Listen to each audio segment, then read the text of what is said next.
Hey, this is Sky. Welcome to my YouTube channel. It's Monday, Mafia Monday. Let's jump into our story. We're going scene by scene through all three novels that I wrote about the Los Angeles Syndicate. We're starting with the first one, California Gangsters. We're going to start chapter 22. We're following our main character, Simon Castro. He started his own crew. He's joined the Los Angeles Syndicate, been invited into the board of directors, and he's getting a little wild. He's playing a very dangerous game. He's going against his father and his father's master plan.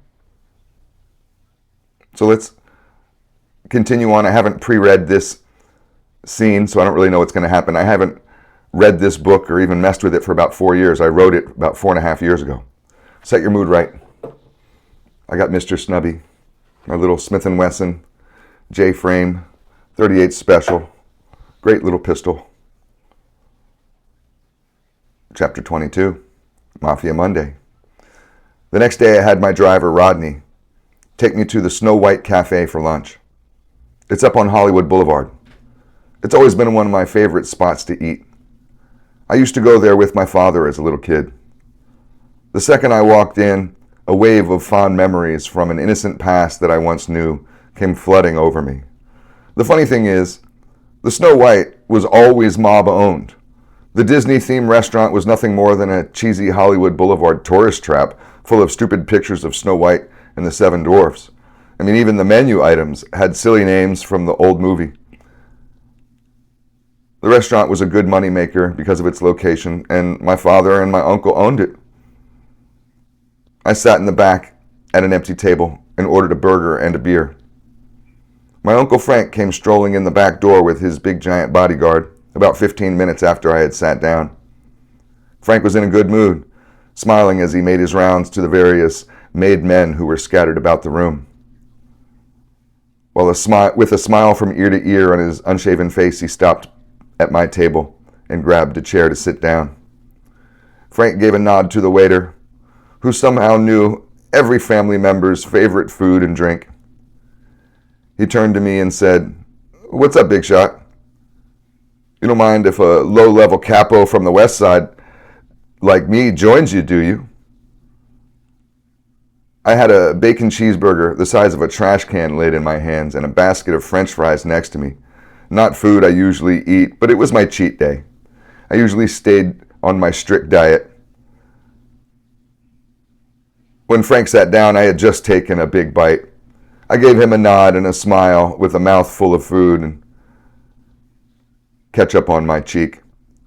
I finally replied, "Hey, Frank, so I guess you heard the big news. I was going to come down to Culver City and see you later today." Frank's special club sandwich, with mustard instead of mayo, came out in an amazing presentation by the waiter.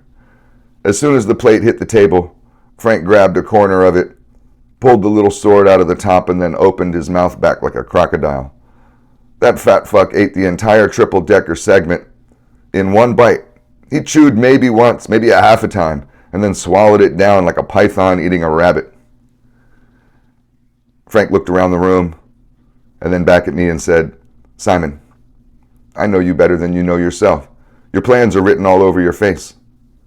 I'm willing to bet the farm that you're sitting here thinking right now that you actually are on your own. Well, let me tell you something, Mr. Syndicate. I hate to bring you back down to size, but your father and the family still owns you. The family made you, and the family gave you everything you have, so you listen to me, kid. No silly tricks.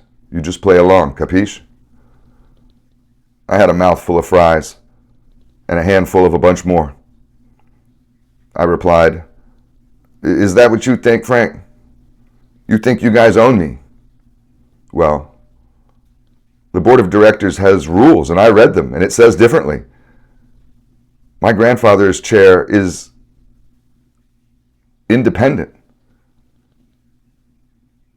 Frank put his hand on my shoulder and said softly, "The syndicate is dangerous, and you know my feelings about it, but you chose to go along with your father's plans. When you canceled dinner last night, he called me to see if I knew where you were and what was going on with you. You are on a chessboard right now, and every single move counts. This is why I told you to stay in your place and to stay with me on the west side. I wiped my face with a napkin, took a sip off my beer, and replied, my DTGs have grown to be one of the largest and most powerful mobs in Los Angeles, let alone in the whole state. In the last couple months alone, we have made more money than I think any of you put together. We even have our own street soldiers. I bet anything that we outnumber the family and all of your associates put together. Do you think that I'm some sort of joke? I'll tell you right now, Frank, you can't create a monster and then go cry like a bunch of sissies and bitches when monsters do what they were made to do. Nobody owns me, not the family, not you, not my father, nobody. Capiche? Frank hated when anybody talked back to him. He struggled to keep his cool. If I was anybody else, he would have shot me in the head right there. He leaned in close and said, all I care about is that my only nephew doesn't get murdered. Don't fuck around, Simon. We've been planning this from the beginning, and it's almost come to fruition. We've waited 50 years for this opportunity. The family has been trying to take over the board since its start. So please, don't be this way. Just do what you're told. With a sneer, I replied, I'm supposed to be in the NFL right now. That was my plan. Remember that? I'm nobody's fool, Frank. You can't make me out to be some stooge. I'm not a puppet. But thanks for worrying about me. I think I'll be okay. Frank drank his beer in one sip and stood up. His bodyguard came over to help him put his coat on, and he dropped a crisp $100 bill on the table for the waiter. Frank patted me on the back and said, if your father finds out that you're thinking for yourself, he will kill you. You play this game like I taught you how to play it. Because there's no second chances in this life. Tony, your father, he's gone crazy with power now that he's on the board. And he wants this more than anything. So you're playing with fire. I love you, Simon. Be careful. The two men left through the back door to a waiting car. I could hear the tires of his Cadillac screeching and the rock music blasting as he sped off through the alleyway back towards the west side. I thought to myself as I finished my fries, my grandfather was right to stay on his own for all those years. The fucking family thinks they own everything. Fuck La Cosa Nostra. The DTGs will rise again. They're going to dominate the board once again. They're going to dominate California again. And they're going to do it under my rule. All right, let's end here. We'll pick it up on the next video. Thanks for watching.